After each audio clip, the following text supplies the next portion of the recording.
Good morning children. आज हम लोग हिंदी पाठ्य पुस्तक में पाठ 6 पढ़ेंगे, जिसका शीर्षक है पेड़ पौधे और हम। शीर्षक से ही पता चलता है कि ये पाठ पर्यावरण से संबंधित है। आप ध्यान से सुनेंगे, मैं कहानी पढ़ूंगी और पुस्तक से एक एक शब्द को मैं पढ़ूंगी और आप भी उसका उच्चारण करने का कोशिश करेंगे और रीडिंग की प्रैक्टिस करेंगे। ये कहानी पर्यावरण, पेड़ पौधे और हम, इसमें कुछ पात्र हैं और वो एक नाट्य रूपांतरण है, मतलब वो उनके द्वारा पंक्ति बोली गई है। तो उसको हम लोग कैसे पढ़ सकते हैं, कैसे बोल सकते हैं, आप ध्यान से सुनिएगा और उसको समझने की कोशिश कीजिएगा। जहाँ समझ में ना आए पूछिएगा। अनवर और अवनी भाई बहन थे।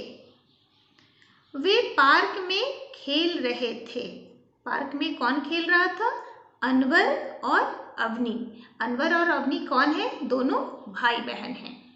वे एक पेड़ से बार बार कभी टहनियाँ तोड़ते और उनकी पत्तियां तोड़कर नीचे फेंक देते। अनवर और अवनी दोनों पार्क में खेल रहे थे और वो क्या कर रहे थे? कभी पेड़ की टहनियां तोड़ रहे थे और कभी उसके पत्ते तोड़कर नीचे जमीन पर फेंक रहे थे। तभी जोर की आवाज आई। फिर उन्हें कुछ आवाज सुनाई दी, काफी जोर की आवाज सुनाई दी। मुझे मत तोड़ो, मुझे मत तोड़ो। अवनी चौंक कर इधर उधर देखने लगी। अवनी इधर उधर देखने लगी कि आवाज कहां से आई। अवनी बोलती है, कौन है? कौन बोल रहा है? पेड़ दर्द से कराहते हुए। पेड़, जब आपको कभी चोट लगता है तो आपको कष्ट होता है ना, बिल्कुल उसी तरह उस पेड़ को भी कष्ट हो रहा है, तो वो कराह रहा है और दर्द से कराहते हुए बोल रहा है। क्या बोल रहा है? मैं बोल रहा हूँ, मैं पेड़ हूँ जिसको तुम तोड़ मड़ोड़ रही हो। अवनी और उसका भाई उस पेड़ को तोड़ मरोड़ रहे थे, बार बार तोड़कर फेंक रहे थे, इसलिए वो ऐसा बोला। अवनी चौंकते हुए, पर तुम बोल कैसे सकते हो? बोला, पेड़ बोल सकता है क्या? अवनी ऐसा सोची कि नहीं, ये पेड़ बोल कैसे सकता है? पेड़, क्यों? मुझ में भी जान है, मुझ में भी जीवन है, मुझे भी दर्द होता है। मेरी टहनियां और पत्तियों को मत तोड़ो, वरना मेरा भोजन कौन बनाएगा? पेड़ अवनी को बोलता है कि मुझे भी दर्द हो रहा है और तुम लोग अगर मेरी टहनियाँ और पत्तियाँ तोड़ दोगे तो मेरा भोजन कैसे बनेगा? पेड़ पौधे को भोजन उनकी पत्तियाँ से ही मिलती है ना, प्रकाश संश्लेषण की क्रिया होती है, तो उससे भोजन उनका बनता है। अगर हम पत्तियाँ तोड़ दें तो वो भोजन कैसे बनाएंगे? अवनी क्या बोलती है? तुम भी भोजन करते हो, तुम्हारे लिए भोजन बनता है क्या? पत्तियां तुम्हारे लिए भोजन बनाती है? क्या मजाक करते हो? अवनी बोल रही है कि तुम मजाक कर रहे हो, ऐसा नहीं है, तुम भोजन कैसे कर सकते हो और तुम्हारे लिए भोजन क्या पत्तियां बनाती है? पेड़, हाँ, मेरा भोजन पत्तियां ही बनाती हैं। अवनी, नहीं, भोजन तो घर में माँ बनाती है।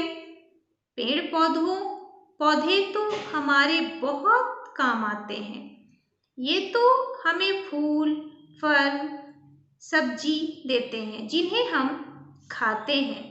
तुम भोजन कैसे बना सकते हो?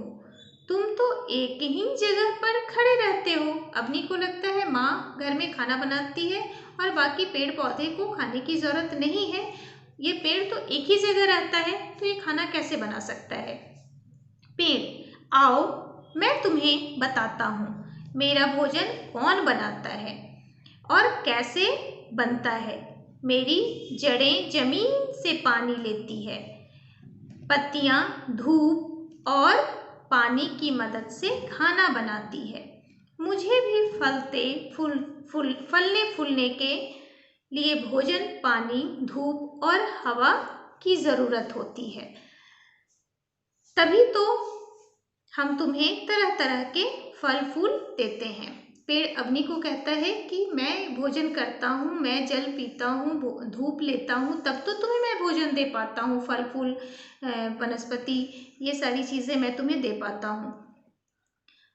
अर्णव, सच है अग्नि, मिट्टी, पानी, धूप और हवा ग्रहण करके ही वृक्ष हमें फल, सब्जियां और फूल देते हैं। छोटे पौधे हमें सब्जियां देते हैं, बड़े पेड़ फल देते हैं, जैसे आम, सेब, नाशपाती, जामुन, पपीता आदि।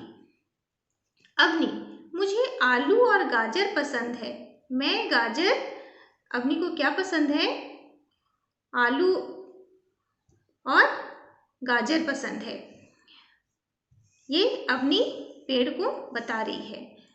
पूरे दिन खाती रहती हूँ, गाजर का जूस भी पीती हूँ। ये कौन से पेड़ पर लगते हैं? मैं अभी तोड़कर खाऊंगी।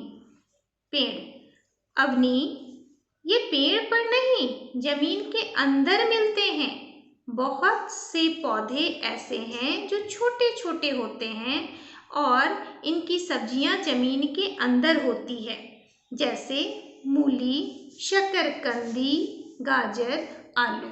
ये सब जमीन के अंदर मिलते हैं और जमीन के अंदर ही ये उगते हैं और काफ़ी बड़ा होता है और फिर उसे हम लोग निकाल कर प्रयोग में लाते हैं। पेड़, अग्नि और अर्णव, तुम्हें हमारा ध्यान रखना चाहिए। कौन कह रहा है? पेड़ कह रहा है। और तुम्हारे दोस्तों को भी पता होना चाहिए कि हम हैं तो संसार है। ये बात तो सत्य है ना बच्चों? अगर पेड़ पौधे नहीं होंगे तो फिर हमारा जीवन कैसे संभव है? अर्णव, अग्नि, ठीक है, मैं समझ गई। मैं अनजाने में भी किसी पेड़ पौधे को नुकसान नहीं पहुंचाऊंगी। ये सब बातें मैं अपने सभी मित्रों को भी बताऊंगी। इतना ही नहीं, हमेशा पेड़ पौधे भी लगाऊंगी। धन्यवाद पेड़, इतना कुछ बताने के लिए। अर्णव, अग्नि, शाम हो गई, अब हमें चलना चाहिए। अग्नि, हाँ भैया चलो, माँ इंतजार कर रही होगी। दोनों पेड़ पौधों से बातें करके नई सीख लेकर बड़े खुश हुए और घर की ओर चल पड़े। बच्चों, इस कहानी से हम क्या सीखते हैं? हमें पेड़ पौधों का भी हमें ध्यान रखना चाहिए, क्योंकि वो भी हमें फल फूल, सब्जियां, बहुत सारी चीज़ें देते हैं और उनकी पत्तियां या टहनी हमें नहीं तोड़ना चाहिए। पेड़ पौधों को अगर हम बचाएंगे तो हम सुरक्षित रहेंगे, हमारा समाज सुरक्षित रहेगा, हमारा देश सुरक्षित रहेगा। धन्यवाद।